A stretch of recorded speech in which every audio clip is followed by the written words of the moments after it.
Sir, you said you did not resign and that someone not from Malacanang called you on November 17 to say you had to go as ES. Sino po ang tumawag po sa inyo?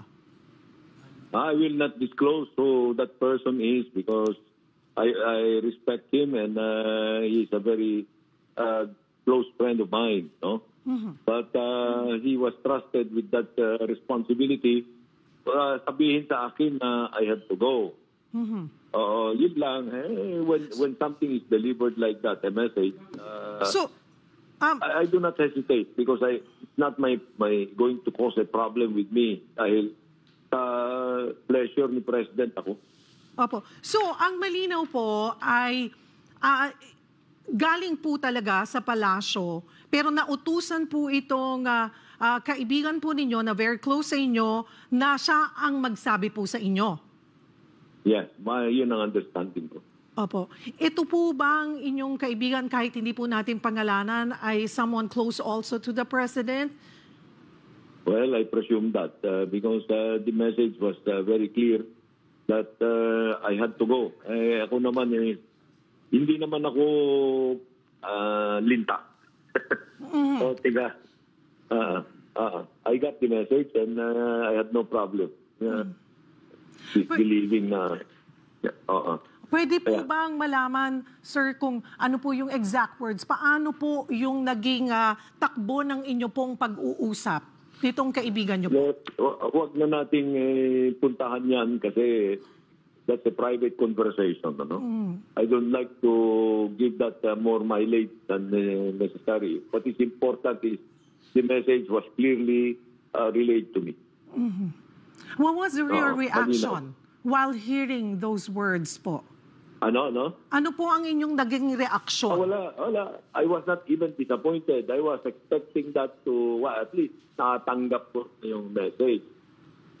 Hindi ako yung tao na I would like to stay longer when there is no more welcome mat.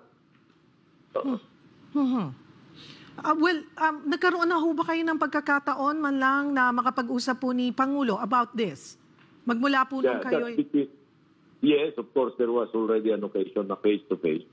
And I was, alam mo, relieved ako as if there was a heavy burden lifted from my chest. I was relieved kasi nakatatlong taon na ako mahigit dito sa trabaho na ito. Around 2 p.m., balikan ko lamang po yung mga una niyong nasabi. Around 2 p.m., the PCO announced you resigned out of delikadeza, sir. Pero sabi niyo nga po, hindi pa kayo nagsusumite ng anumang resignation letter noon. Yeah. Paano niyo po tinitignan yung hakbang na ito ng PCO? Wala naman. That's the job of the PCO na mag-announce. Ano? Baka mayroong instruction to announce. But I just would like na... ituwid yung news na nag-resign ako out of delikadeza. Magandang pakinggan yun pero hindi naman yan ang nangyari. Okay?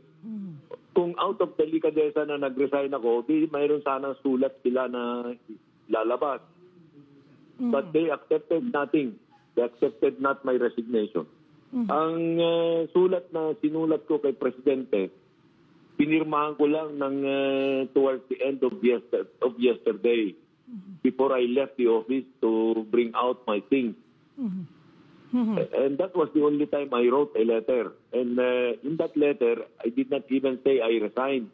I only said that I am submitting myself to the President's discretion, to the President's prerogative.